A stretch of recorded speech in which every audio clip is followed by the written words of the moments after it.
Speaker for the morning is Dr. Fan Bai. Dr. Fan Bai is a senior researcher in the Electrical and Control Integration Lab, Research and Development and Planning, General Motors Corporation. His research is focused on the discovery of fundamental principles and the analysis and design of protocols and systems for next generation vehicular ad hoc networks. In 2006, he received the Charles L. McEwen Special Achievement Award from General Motors in recognition of extraordinary accomplishment in the area of vehicle-to-vehicle communications for drive assistance and safety. Please join me in welcoming Dr. Bai today. How about that right now? Is it working? Okay. It's really my pleasure to visit this nice college town, and in fact, this is my first time being UIUC, even though I have interacted with a lot of UIUC faculty and students in the past, and but that's really very nice visit for this small, beautiful town, and because it's giving me more like the homecoming feeling because I live in Ann Arbor.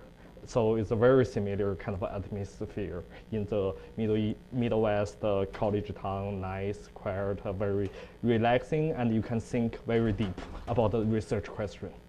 Okay, so today my topic is really about how the vehicular components as part of the overall CPS system.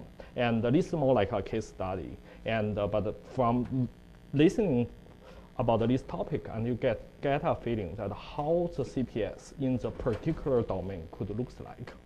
And so this is really my talk. And first I will give the motivation, why we bother to make the vehicle interconnect, and why we bother to make the vehicle as a CPS system. And then second, I'm going to really discuss some of the major enabling technology and for this vehicle networking. And then I will point out what is the research question and also the challenge. The challenge, if you view that, if you handle the challenge well, that will become the unique opportunity for you to further advance in the research field. And the last, I will more like give a little bit deeper case study on one topic, which is I point out in the research challenge. And you can get a flavor what kind of research the industry and academic are doing to pursue this general big problem of new research discipline. So let's give about the current status. So I believe that we all know, so right now the hottest topic in the IT is cloud computing, right? And about 2 or 3 years ago, people talk about everything in the cloud, in the sky, and we push the intelligence to the sky, and the sky will have the computing, storage, processing, intelligence power there. And as the result, we all see that all the great smart device, Android, iPhone, iPad, and then we have the Amazon cloud server, we have the Microsoft cloud server, and Google is pushing towards that direction. And as a result, you can see that which is predicted by Cisco, and it's really exponential growth of the mobile data from the Earth to the cloud. And I borrowed these slides from Professor Rabbery from the UC Berkeley, and that's really very visionary slides. And you can see that what is the next step for society? And here's another very interesting idea, which is not being called CPS, but they call it swarm computing, or other people call that as a fog computing. The idea is that try to bring the intelligence from the sky back to the earth. And the reason is for that is essentially that it's not only about the computing and the human anymore. It's about human computing and also the physical object, which you can see different type of the object, which is a part of our life, and the vehicle is one part of that. And then in that way is that you really need a much more closer interaction between human, object, and computing. And in that way, you begin to advocate much more decentralized architecture to pull everything resource from the remote sky back to the earth. And here's really a number of technical reasons and this such kind of architecture being proposed. And also this is really, in my opinion, is a part of the motivation for the CPS system. So giving the high picture about the CPS, and which Helen did a great job motivating the whole field. And let's talk about the vehicle particular. And in the past, I would say past decade, and people really realize the vehicle is not a standalone mechanical box anymore. And you do need a lot of information technology in the vehicle to either provide the convenience and comfortable, or even to increase the safety in terms of a mission critical system. And the key point is that you really want to integrate the information gathering, aggregation, sharing, processing, and even the control part for seamlessly together into one single paradigm. And by doing this integration job nicely, and you can really achieve the global optimization, which is not waste of the resource, while still can deliver the mission critical, like the latency sensitive type of nature of the potential designed system. And you can see that people in the automotive industry and our collaborators in academic really push towards that one. And all of major topic people talk about is that how the wireless could be used in the vehicle space. Is we talk about the vehicle-to-vehicle communication for safety and for a number of other potential cooperative activity. And we talk about the vehicle to infrastructure is really about how the vehicle information from the physical world could be uploaded to the cyberspace. And then the cyberspace can make some kind of a control and push the information back. And we also talk about how the vehicle interacts with the person. And that's really the portable. And also after all of that one, really talk about the vehicle to external entity, vehicle being viewed as a node. But also within the vehicle, and you also have the vehicle is not a single node. It's really like hundreds of sensors, actuators, and they could interconnect with the wireless, very short range wireless technology, and to formulate an in-car sensor network. So that's really the research community are pushing towards that direction. It's not become reality yet, but hopefully it will be soon. So my employer in the past 6-7 years and have been active work on that. And what I show is a nice fleet, which is full of the Cadillac. That's 2005, that's the latest version of a Cadillac, but it's not the new version of a Cadillac. And in that fleet of a Cadillac, we equipped with the DSRC communication, which is, I'm going to talk more about what this technology is about, and also with the GPS. And with the GPS and the DSRC interconnectivity, and all the vehicles could cooperate with each other in a nice way. And they can really jointly to achieve, for example, the collision avoidance purpose.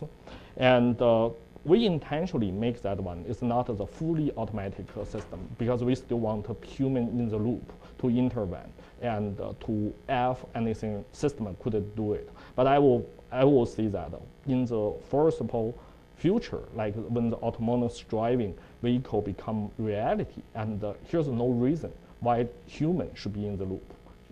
The system can really provide the full closed loop system, and people may or may not need to be in the loop. So that's the future. I believe Raj is going to give a lot of deeper discussion about how this human in the loop or human not in the loop for the autonomous driving perspective. So with all of the vehicle cooperative communication and what you can do, and people, mainly the society, the industry society, figure out here's the three chances. The first chance is for sure safety. That's really the societal benefit thing. And because I don't want to give all of the detail, but pretty much like with, here's really like, I believe, here's 40,000 people die from the traffic accident every year in US. And with the current all of this passive safety system like airbag, like radar, and people try to reduce that.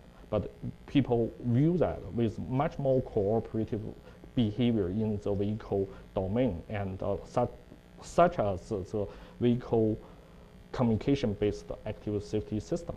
and that number could be reduced further. And that's really going to improve people's life a lot.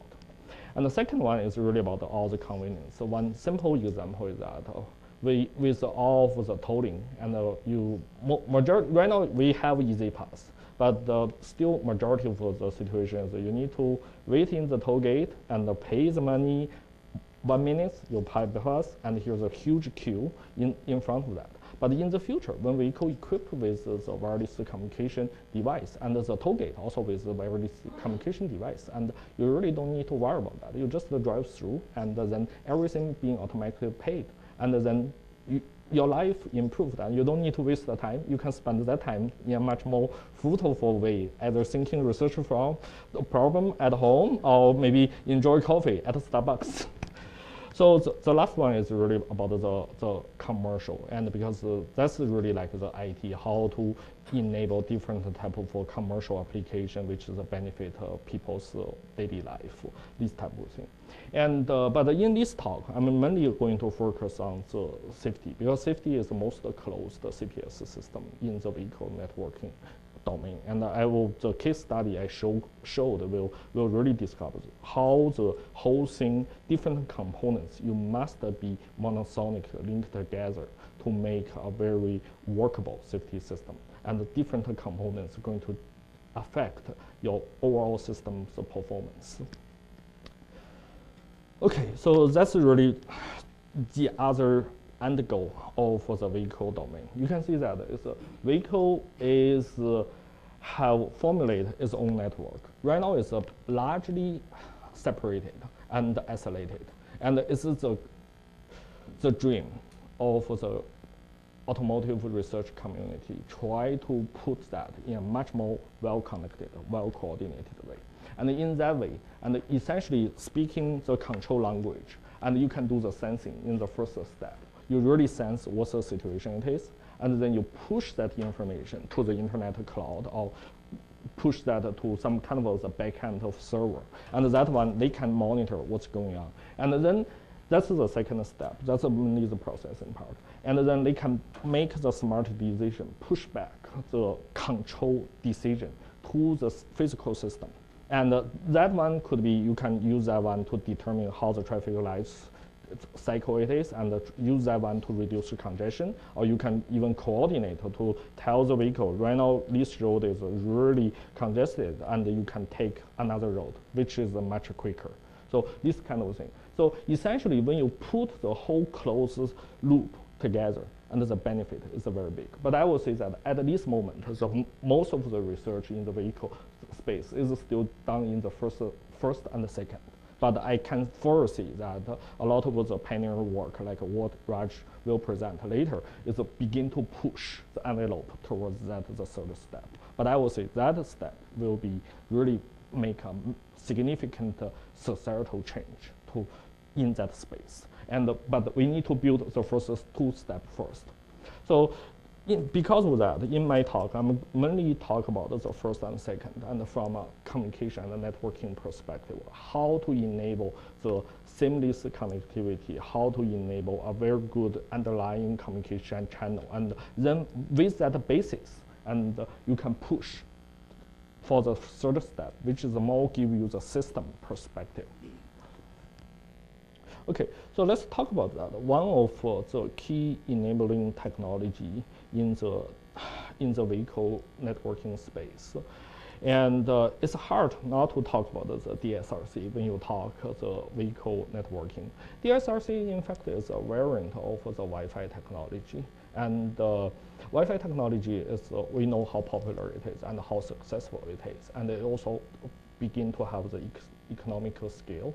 And so the automotive industry and the other industry called the intelligence transportation industry. And that's mainly about the different state Department for Transportation and the people who control the tolling, who maintains the road infrastructure. Since that could be a very good technology, they can borrow from that IT networking space to the vehicle and ITS management domain. And so because of that, they try to based on that the Wi-Fi technology to develop their own DSRC technology. And you can see that it's really like that's the whole standard stack. And if you are networking people, and you can easily see that is a layer concept being built here. And you have essentially that is a lower layer for the PHY and the mic, and is coming from just 802.11. And part of the modification of the Wi-Fi technology, and then they redevelop the whole layer 3 and above, and also the control domain standard and also security standard here. And that's a lot of detail, but I don't want to bother you too much about this technical detail, but it really means that this technology is being developed as a full-scale solution for that one. Okay, let's give a little bit of detail on that part. And it's really, as you can see that the physical layer design of the DSRC is a variant of OFDM-based 802.11a. And the difference is like half the bandwidth from 20 megahertz of the traditional Wi-Fi technology we use to 10 megahertz to improve the channel guard interval, which is really handle the mobility situation. We will talk later. And the second layer, which is the mic layer that they use CSMA with ACK, and that one is really try to improve the broadcast storm situation, because when you have the whole RTS, CTS, and ACK, and the situation will be quite out of control. But on the other hand, here's still a lot of ongoing research to further improve that situation, especially when you in a very dense situation, and because the collision become much more severe when you have that situation. But the CSMA itself couldn't fully solve the question, and that's the one really still very active research field that the society is trying to attack. And the network layer standard is fairly simple. It's a simplified version of IP, because the IP is a very flexible and a very capable protocol. But on the other hand, it's a very costly protocol. So the idea is that we are in the really like the real-time CPS system, and you don't really afford the huge luxury resource normally the IP protocol stack would like to afford. So in that way, you try to reduce. And that's the simplified version of the network layer in the vehicular domain. And also the DSRC support both the BSS and the IBSS. The idea is that you can either do the traditional infrastructure network like what we did in most of our life, or you can support the so-called the ad hoc mode, or the peer-to-peer communication, which is the consumer electronic device space begin to take this peer-to-peer ad hoc network in the past year, and people expect that will become much more bigger commercial space. But anyway, so the point is that the DSRC technology is designed fairly flexible to support both. And here's the last kind of a unique things in the DSRC is that we essentially have a lot of channel, which is we have 75 megahertz of frequency band, which is a 7 channel allocated by Federal Communication Commission, FCC. And the key point is they want to give 2 channels for the safety mission critical system, and the other 5 channels for the convenience commercial application. But you still need to try to coordinate the resource between these 2 different purposes, and then they come up with one of the solution in the standard called 1609.3, try to address that, try to enable this multi-channel MAC, which is different with what traditionally Wi-Fi networking did. Okay, so that's roughly give you the general idea of what is the enabling technology of this DSRC space, also vehicular networking space.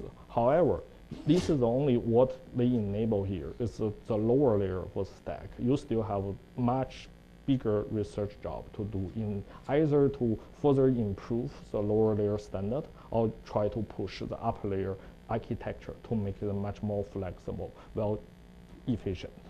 So I will give a little bit of discussion about what kind of the key research challenge that the academic society and the industry researcher community has been working on in the past 5 years on this vehicular networking or CPS system. And one of the key things, because we are really targeted for a mission critical system as a safety, and naturally reliability is the first question people ask. And it's how to improve the reliability of not only communication, but also the overall CPS system here is a key challenge. And people take different approach to try to attack that. And one of the approaches is really try to see that whether the DSRC communication, which is designed for the office, home, and the low speed networking space, and whether this one is going to scale for the high mobility and quite chaotic outdoor environment is still a question mark, and people try to see whether it's good, if it's not good, and how we're going to improve that. And if is you couldn't improve from communication perspective, can you improve that from the system perspective? It's a lot of work people have done that, and I'm going to present some of my thought and what I did as a case study in that perspective. But here's tons of other people are doing this similar kind of research thing. The second one is that essentially that it's always about the tension of the resource and the task you want to get here. And it's the computation resource, and the memory or storage resource is always limited. But when more and more systems become mature and you have more and more tasks to do, and in that situation, it's really you try to squeeze the limited resource you have as a communication, storage, processing, and to the infinite application or task user would like to do. And this is what we saw that how the PC industry increased. And we foresee that in the wireless networking space, once that take off, we are going to face the same situation. So from that perspective, when you design the system, you want to leave enough buffer zone. And you want to make your system as efficient, as globally optimized as possible. So in the future, and you can have a lot of time to make sure that your system it's going to be sustainable. That's the point you want to make here. And the third situation is that, which is different with most of I will argue most of the networking system, local networking system, or even a lot of the CPS system. Fundamentally, vehicular CPS or vehicular networking application is a large-scale system. Because think about that, a big city. In Los Angeles, you have multi-million vehicles on the road at the same time. And definitely that scale is not as scary as the scale of the internet, but you are still talking about a multi-million nodes system. And whether the system will be scalable, and when you design that, is the question. And how much is the fundamental capacity here and you can support in that system is another really challenging question to the industry and to the, also it's a very curiosity, intellectual challenging question to the academic society. So that's the third topic people have been working on. And the fourth one is the flexibility and the compatibility. Essentially, that as I mentioned, that this whole vehicular networking, when it was initially designed, is not going to be only targeted for the mission critical CPS system. It's also try to be designed as a generic data carrier network as well at the same time. And in that one, you might have the tension in the system design, because in the mission critical CPS system, you really want to design the whole system in a very generic, very customized fashion to satisfy one or two particular requirements. But on the other situations, on this generic data carrier network perspective, and you might have the intention to leave the system as generic as possible. So later on, whoever want to utilize that paradigm to build their own system will not have big headache how they can integrate their system towards your system. So that tension is another thing which the society try to tackle. Can we do both? without hurting the mission critical system, but we can try to be open, as flexible, as compatible as possible. So that's a lot of people focus on that perspective. And the fifth one, which is, I will argue, that is maybe is unique for the vehicle domain, is that because of vehicle, you will experience that very good maybe propagation and in a very open field, and but you might go to like a big city and they have a lot of feeding situation or a lot of the so-called urban canning situation, and you don't have good performance at all. And you could run into the New York City, and here's tons of infrastructure nearby you. You can utilize the connectivity to those infrastructure, or you could run into Alaska, and for driving 1 hour, you haven't seen any single car together with you. So because of this huge heterogeneous environment we are facing, and we must design the system which is robust and adaptive enough to handle whatever the situation we need to handle. And the last one, which is right now become a concern, as what Helen just mentioned, is the security. Because really about the nature of this mission critical system, and you want to be very, very well prepared and conservative to make sure that your system is secure enough to at least improve, to raise the barrier for the low-end attacker to access your system.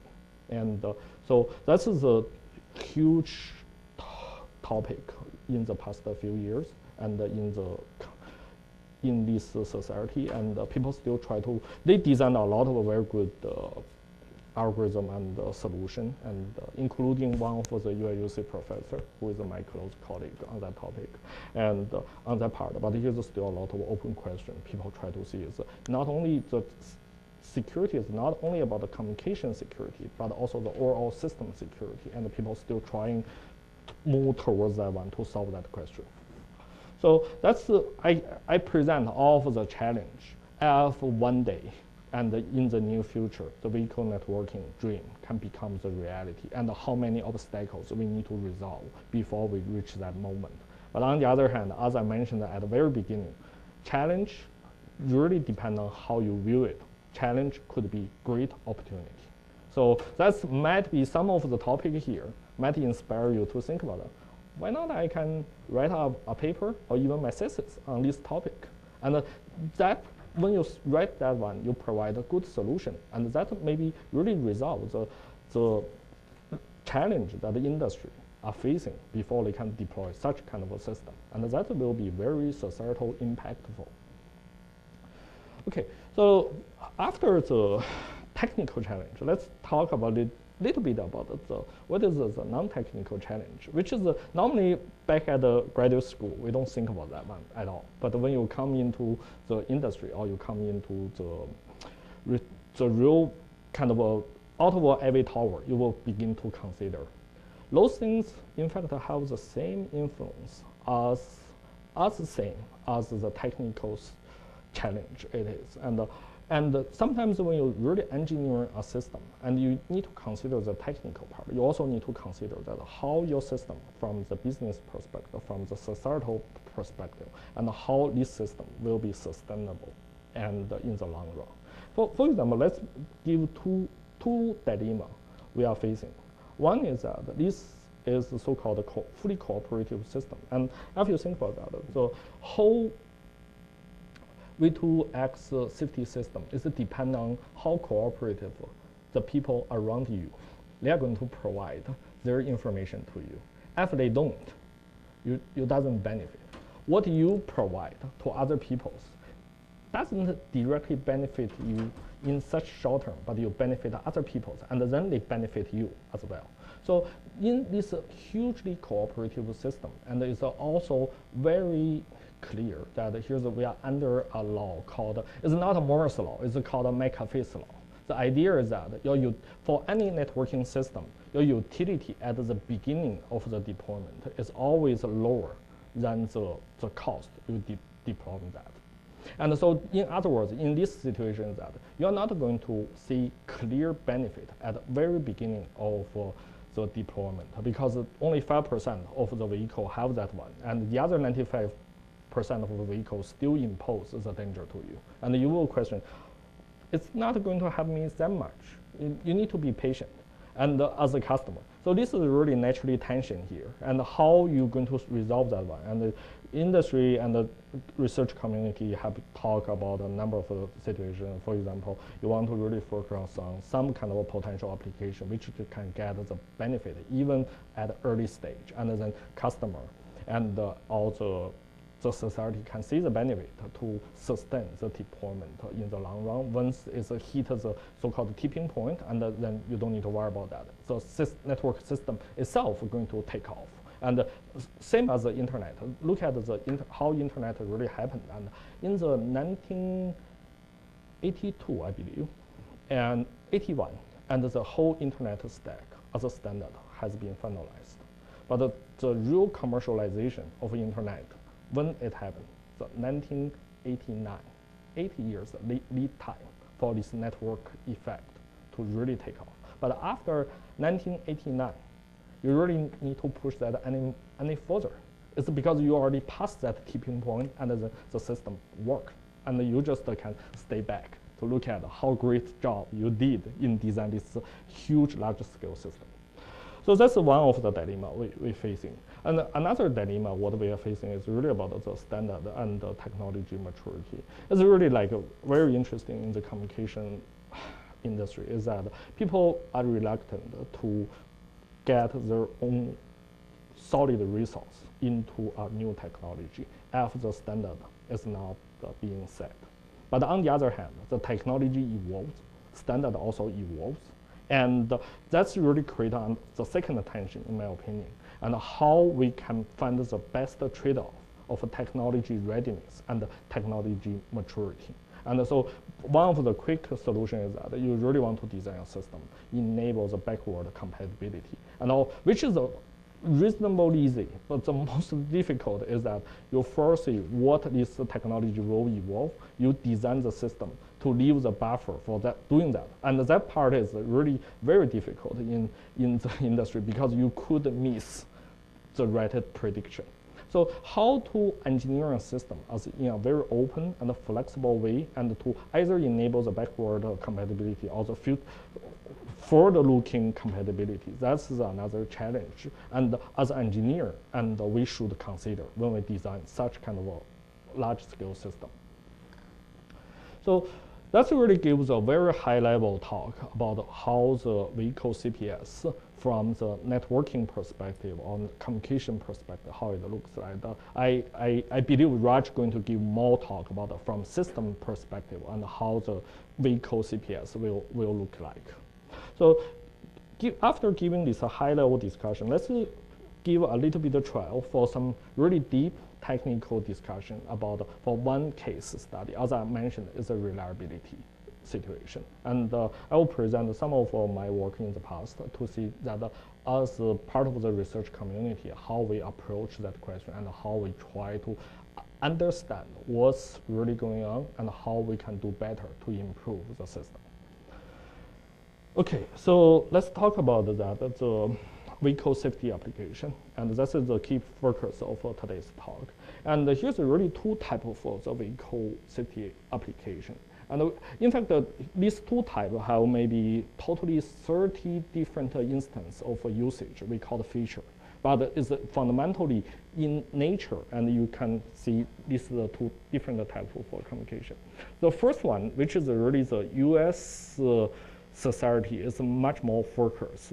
Is that it's from networking perspective, it's fairly simple. Every vehicle periodically broadcasts its own GPS location, its own kinematic vehicle kinematic information, and other critical mission critical sensor information to all of its neighbors. And in that way, the neighbor knows, okay, this vehicle is in the good situation, I don't need to worry about him at all. Or this vehicle, something is wrong, and I need to be careful. Or this vehicle is really wrong, I need to be very careful type of situation. And in fact, from networking perspective, the first type is fairly simple. It's just a periodic single hop broadcast.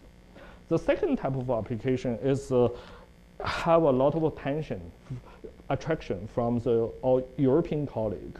And they are thinking about the multi-hop communication. The idea is that for a lot of the information, like the maybe traffic congestion, like the road feature, like you have a curvy road, or is an icy road, or the road is really being closed, and it's only single hop, which is a few hundred meters, is not enough for the driver to take the direct action on top of that. Then in that case, the best way what you want to do is you want to do the range extension. Try to make the information notification to maybe a few kilometers.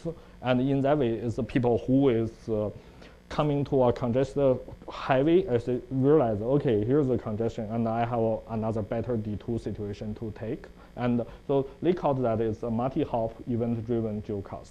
And this one, another difference is that this is not going to be periodic, because Professor Pierre Kumas's study and the famous paper from UC saying that you're really not sustainable if you keep doing multi-hop global ad hoc communication in that highway data intensity. That's not possible at all. The system is not scalable. So reading from that paper, and the society figure out that the key thing is event-driven. For example, here's a congestion happen, and you trigger this global flooding. Or here's really like the ice patch, or maybe the traffic crash, and you want to push the information as much as possible to a few kilometers. So that's really the two major kind of the discussion here. And I will focus on the first one, because first is this is more ready for the final commercialization and the deployment. And the second one, we are in the US, we are US based. So we try to make that one happen first, and then we'll try to learn from our European colleagues to push the second one as much as possible. So the key thing for this first one is really about the reliability. It's whether your neighbor vehicle give enough information about himself, and whether it's really reliable, and either from the communication level or from the application and the overall system level is good enough for you. And that's still quite open question, and society are trying to attack that. And let's give a little bit rehearsal about what is the 11P DSRC standard at the lower layer 5 and MAC. And you can see that it's the same as the traditional Wi-Fi network, but here's the two major difference change. It's from the ISM band to a reserved DSRC band, which is fully reserved for the car manufacturer and the ITS industry. And the second one is that the bandwidth is being squeezed by half, and to deal with the mobility situation. And however, that even though the Wi-Fi as a society, we understand the characteristic of Wi-Fi a lot, and we still don't fully understand what's the DSRC characteristic. First is technology being changed. Second one is the deployment target scenario is fairly different, as I listed here. And you can see that the mobility is you're talking about 1 kilometer per hour or 5 kilometer per hour for the Wi-Fi, and to the 100 miles per hour for the vehicle if you are in the Europe, in German. And they have their autobahn. I believe that you must drive like 100 miles per hour to be on that freeway. And the other one is the deployment environment. We'll see that. It's in fact the outdoor environment is a fairly challenging compared to the indoor environment we are facing in the office and in the home. And also here's tons of detailed radio specifications are different. And before we go to the full-scale study, and let's talk about what is the key things for the channel impairment. And you can really see that two effects. One is we call it the fading. Fading, the idea is fairly simple. Let's come to the radio propagation channel type of thing. It's really like you have the signal out, and you have the line side directly arrive at the destination, but you have all of the surrounding object they can reflect, and that signal will be bounced back, and the later on bounce back signal going to destroy the next packet you are trying to send. So that's the one challenge we deal with. Is we call the multi-pass fading. The second one, I believe people knows a lot. It's really about Doppler. Doppler is only unique for the high mobility situation. And we initially really suspect that the Doppler is going to cause a lot of trouble for us. But later on, we will show what's the result. And so that's really the whole measurement framework, or the comprehending framework. We try to understand what kind of the factor in the system, because you're really talking about the physical world here. And sometimes I sometimes argue that as an electrical engineer, and we are no better than the astronomy. And you first need to observe what is the physical environment it is, but your option, in fact, is limited. You couldn't really change your speed, and you couldn't really change what environment you are in. The only thing you can change is the radio and the communication system and the application, the overall system, which is we can engineer, but we still need to understand what is the nature, the mother of nature give us, and then we try to adapt, try to survive in that environment. So essentially, as that being said, and you can see that we really try to look at the three uncontrollable kind of a condition factor, which is the distance between two vehicles, and also is the environment, what kind of environment you are in, and also what is the level for mobility you are in. However, good part is as engineer, and we still have the control things in the system. For example, for the radio particularly, and here's a number for the factor we can tune. One is power, one is modulation rate, and here's in fact the other factors. But these two is the two major factors we can do about. And from taking the radio as a black box, what you really care is the packet delivery ratio from the system perspective. You want to see how much packet I send out and will successfully receive. And once you understand that one, you can begin to tune the system. So what we did, as you see at the very beginning, and such a fleet of a vehicle, which is equipped with the DSRC compatible radio, and called WRM, wave radio module. And we give the full power, and we give the 6 Mbps, which is the standard default option of a DSRC standard. And the sensitivity threshold is fairly low, it's a minus 94 dBm, and compared to the minus 82 dBm of the Wi-Fi device, which is really good, because that means we have very good sensitivity and to capture the packet. And we operate that in the WBSS mode, which is more like infrastructure mode. And we also have a very good GPS receiver, and the accuracy is like 1 meters, and we get update every 5 times per second. That's amazingly, this is not some high-end GPS. It's a really fairly commodity type of GPS. Technology is really amazing. And also we use the DSRC standard as the protocol stack, and what we do is every 100 milliseconds we periodically beacon the packet out, and then hopefully that your neighbor will receive that correctly. And also the packet is fairly small, it's 300 bytes, and here's in fact is a large reason why we want to use a small packet in such a system, and I will discuss later. And also we build a number of applications on top of that, and what I show here is mainly the category 1. I didn't show what the work we did in the category 2. And so that's a lot of a car company. We formulate a consortium, and including all of the US, Europe, and Japanese automakers, and to cooperate on these things, how to develop the standard, how to develop the technology, and how to develop the application feature to enable on top of the technology. And the experimental setting is that we drive this fleet of a vehicle in the metropolitan Detroit area, which is GM's headquarters is about. And we try 5 different environments. It's urban freeway, rural road, and suburban road, and open field. Open field is really very benign kind of fitting environment. And also in terms of the speed, and we didn't really intentionally to control the speed you drive, and all the vehicle drivers just follow the traffic law, drive as what they want.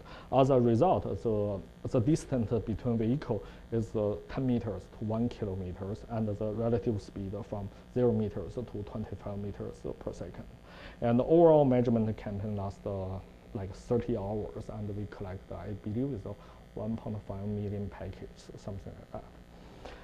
And let's take a little bit looking into what the key results. Some is intuitive, some is counterintuitive. The first thing is that we really found that the traditional networking, wireless networking people have a very nice abstraction. Either you have a good reception or you have zero reception. And we call this range abstraction model.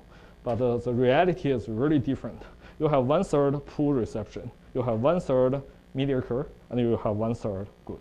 So essentially, that's the point. The point is that we are not really facing an abstract model to design our protocol, design our system. You are really facing the physical difficulty of this physical world. And to compensate this physical difficulty, you need to design your system to handle such situation. So we also try to look at what is the kind of the performance it is. And you can see that for the relatively benign environment like open field and suburban and to 450 meters, the reception rate is still reasonable. But if you go to very challenged environment like a highway and a rural road, and the performance is I can only say is roughly adequate from the communication perspective. And so we kind of figure out that the environment might be a major problem, but we want to do a controlled experiment. So what we did is that we drive 3 vehicles and with pretty much a constant distance between the vehicles. And then with exactly same speed for an hour, which is bypass different environment. What we found is that this is showing the distance between these 3 vehicles. And you can see it's not a constant. It's very hard in the real driving environment to keep exactly 50 meters or 100 meters. We tried very hard, but we couldn't. And but on the other hand, you can see that you really have 3 zones. So reception is not that good. And in fact, this is a 3 place. You have tons of building, bridge, overhead bridge, and also heavy vehicle traffic. They are reflecting the signals, and they make the feeding environment very bad. So that's really showcase the environmental factor is one of the key concerns in this communication. We need to handle that by our design. And the other one is really about the velocity. And superficially, we just draw that PDR vs different type of velocity and try to see whether velocity is going to change it or not. But we seem to believe that velocity increase and your performance decrease. But however, we found that later on, this is one methodology wrong, because we do the so-called car following model, and in that situation, your speed and your distance is highly correlated, we found in the later data. And then what we did is that we conditional on particular distance and try to see whether the different speed going to give you the different performance, and which is a little bit of surprise to us. Velocity doesn't really become a big deal in this situation. And we still don't believe ourselves. Then we did another controlled study, which is really like, we call it the millimeter track, which in GM's, we have a special utility facility for doing this type of very big experiment. And 2 vehicles drive towards each other and with really constant speed. And then we try to see whether the PDR going to affect by the relative velocity, and you see the result. They are roughly indistinguishable. So here's the reason for that. The reason is really because the standard did a very good job, cut the 20 amhertz channel to 10 amhertz channel, because in that way you leave enough dirty interval in the system. Who is going to handle your Doppler? So that's really quite surprising to us when we show that one.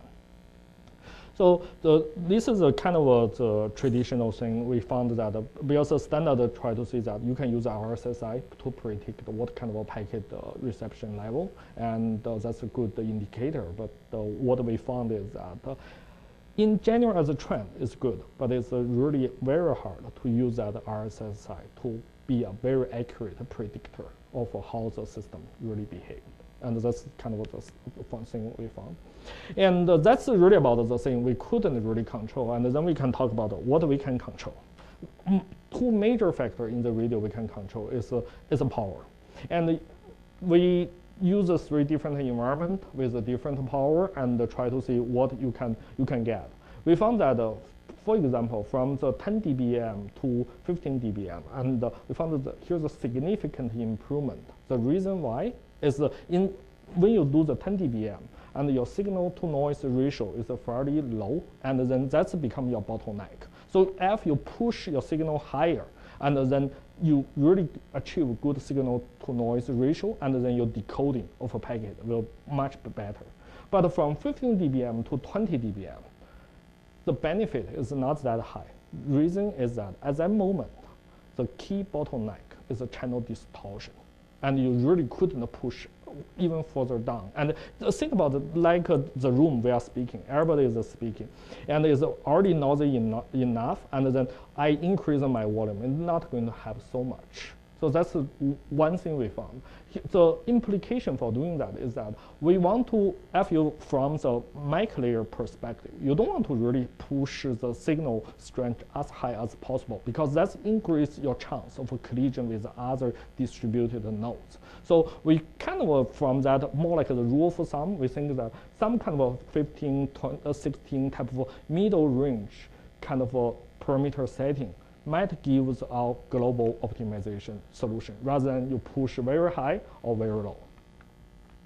Another thing is that these days with all the 802.11 ABG and N technology, we push the throughput as big as possible, and we can support the YouTube video, all of that. And is that a good idea for us to push very high for the modulation to get a very high data rate to get the so-called good put maximized? And then we try this idea, and we found that, in fact, that may not be a good idea. And what really happened is that when you push the modulation high, your throughput seems to be high, but your packet delivery rate is fairly low. And in one of the things we found is really the low rate modulation, like BPSK and QPSK, is the best in that situation. But we later on found that, in fact, the 6 Mbps is better than the 3 Mbps. It means the QPSK is better than the BPSK. And this is really, you need to have the understanding of how the channel goes. The reason is that your QPSK makes the packet could be translated in the 0.4 millisecond. But if you use the BPSK, you need to go to the 0.8 millisecond, which is doubled. But your channel changed that quick. And so all of the equalization you did in the BPSK going to be spared in that situation. So half of your second portion for the packet really not being protected by equalization. But if you use QPSK, your packet transmits so quick, you are still protected by the equalization. So that's why the QPSK give us better performance. That's another kind of surprising thing we found here. So anyway, so that's really once you understand how this physical environment is going to change you, and you can begin to talk about the system. And as we see that, it's really in certain environment, your communication reliability is roughly adequate. But does that really mean that the overall system is not good as what we want? The answer is no. In fact, what they do is really, it's fairly simple, but it works. Is this redundant, repetitive, periodic communication pattern. What you really did is that it's not like internet application. Every packet counts. And even for the whole stream, you lost one packet, and the whole stream doesn't work. Like most of the FTP, you even lost one packet, your whole file doesn't work. But here is a different story. It's always a new packet going to overwrite the old packet. So in that case, as long as you receive some of the new packet, the old packet doesn't really matter that much. So we call that as a memory-less characteristic. That helps us a lot in this challenge feeding environment. So you can see that in that case, what really matters is not about how many packets you drop. That still matter, but that's not the most important character. The most important character is how your packet being dropped. See that one? Majority of the packet dropped in a single or double packet drop. You very little chance to have the so-called bursty drop. And I will say that for this vehicle safety communication application or features, and they are really vulnerable to the so-called bursty packet drop. Means that for a given long time, you haven't received anything from your neighbor. That is problematic. But fortunately enough, the physical layer give us this nice property. This sporadic drop is a dominance factor in the game. So from that one, let's run a very quick thing about what we call the application level reliability or system reliability metrics. Is what really matters is that you want to look at it for a given time, the time before that, how many packets you received. And if you receive only one over that given period, and you are pretty much reasonably protected. And rather than you must get the protected at a given moment. So with the same packet drop pattern, if you look at it from purely communication perspective, and this case is really not good. You only have 40% reliability. However, if you try to look at from the system perspective, it's not that bad. It's a lot of cases. As long as you are not in this kind of a bursty drop situation, you are safe. So that we utilize this kind of a concept and try to analyze what kind of the system reliability, even with the worst feeding situation we have, the environment we have. We found it's still fairly reasonable. And certainly right now the car industry is trying under a consortium called CAMP. We are still trying our best to further improve this one to very high reasonable level for reliability to make sure that as mission critical system, all of the necessary scrutiny have been accessed to make sure that system is dependable for our customer and for the future drivers. And so that's pretty much conclude my talk and about what the key things about these physical things to physical level things to affect the overall system. Before I finish the whole talk, I will make 2 points. One is that it's really my intention to show all of the preliminary study to inspire and to encourage all of the students here to think about it. This is really very nice potential society.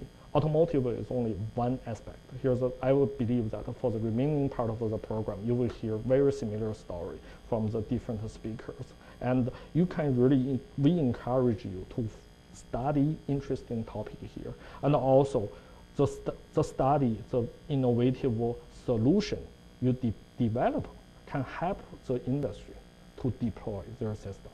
And that's really, you make the society benefit and you impact not only academic society, but also the industry society.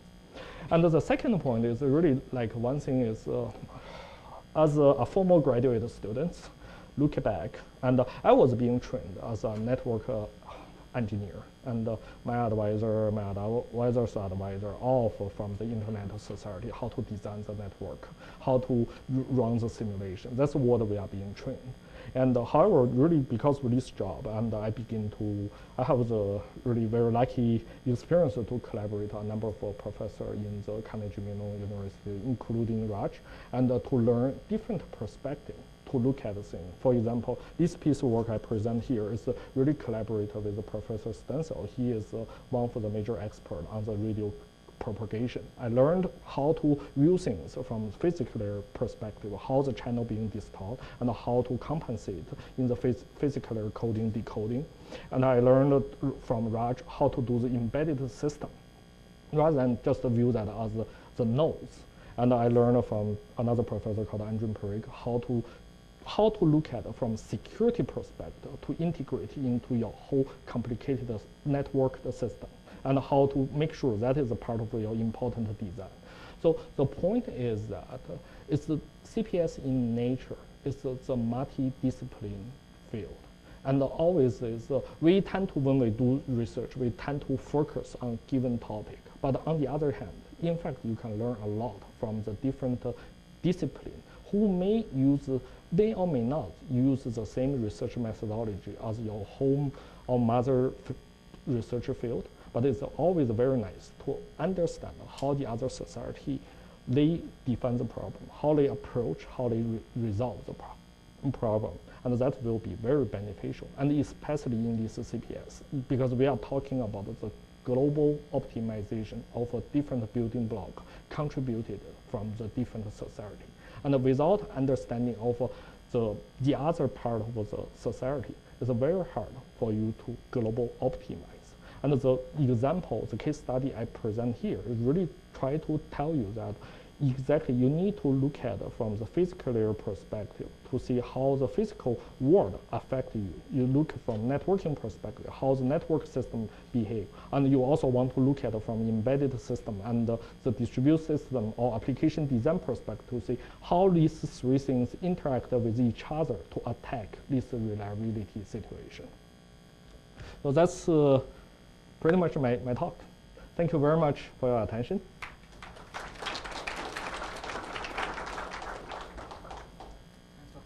I think we have time for a couple of questions.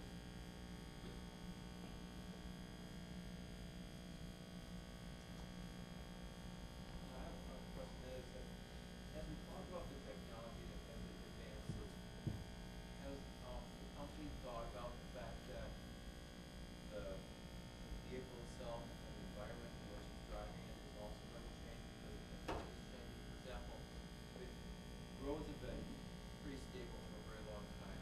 Yes.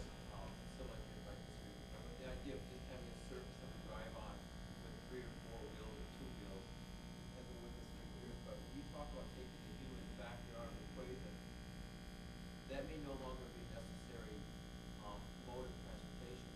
Because the car design itself may change, road design may change, all these other factors may change. And I wonder if you can speak to that and how this is going to interact with the development of what you just talked about. Yeah, that's very good point, and I will say that is also a challenge for industry to see how you can predict this kind of the future technology trend going to impact you. Even though we try to do our best job, but that is really, I would say, very tough question. We are trying to solving that, but I don't know how kind of systematically industry try to attack this problem. But I believe the industry begin to realize that situation.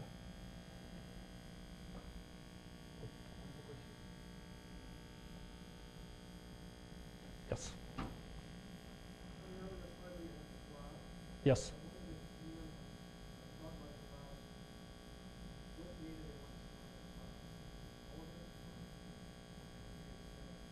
Yeah, in fact, I would say that in fact that particular for GM, we already kind of in the cloud business. Have you heard about a company called OnStar?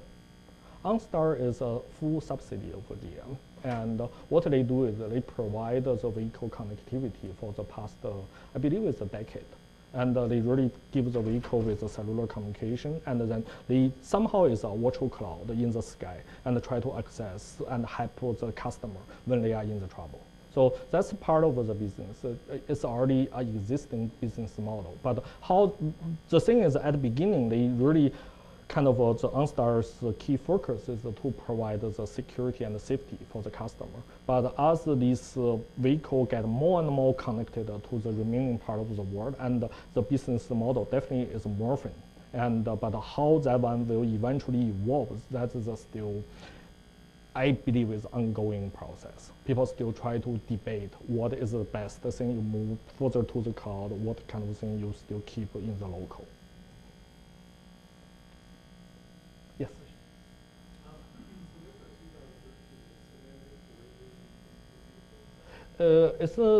Here's the planning for that one, but not there yet.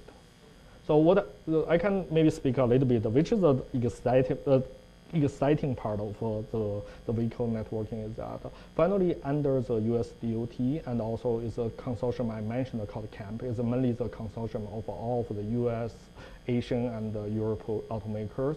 Majority of them are in there, and we become a fully cooperated team and work with US DOT to showcase the technology readiness and the technology potential of this vehicle networking, vehicle CPS system. And the good news is that it was being officially announced.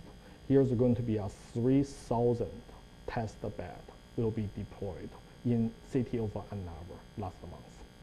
So that's right now is the CAMP consortium, US DOT, and other major suppliers are working together, try to put this test bed in good function and even to interact with the normal drivers like us. It's not only the employee of the car company or US DOT, it's really going to give that car to the normal people, and they can experience that to see how effective this type of system is going to reduce the traffic accident or improve their life type of thing. And this is a very exciting and also ambitious program going on. And also the mandate, what you heard about, will become the outcome of this pilot deployment effort. All of the result collected from this testbed pilot shows the sustainable advantage, and it's hard to speculate from industry to see how government will work, but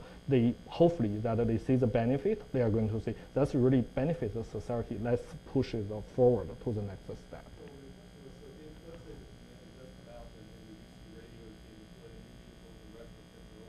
Yes.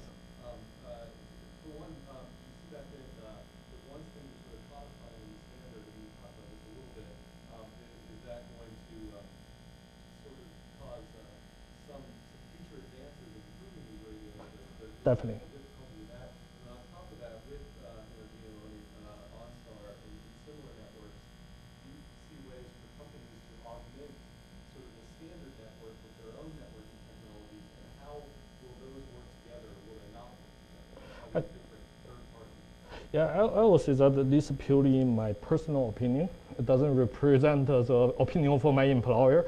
I think that will happen. It's going to be a heterogeneous system. And it's going to be very complementary. And as long as that you can showcase the new technology brings a unique advantage, which the old technology doesn't work, doesn't provide, and it's very natural as a society to move the next step. And I will see that it's very possible this kind of in certain format, even may not be as the format as we envisioned today, this thing will happen. Regardless of you have a mandate or not mandate.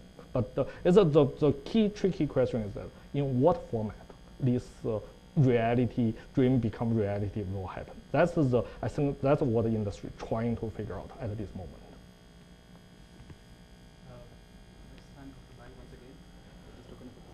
Thank you. Thank you very much. And then I can use this mug in my office to say I'm a friend of UIUC. Thank you very much for inviting me here, and that's a very, very good experience to me.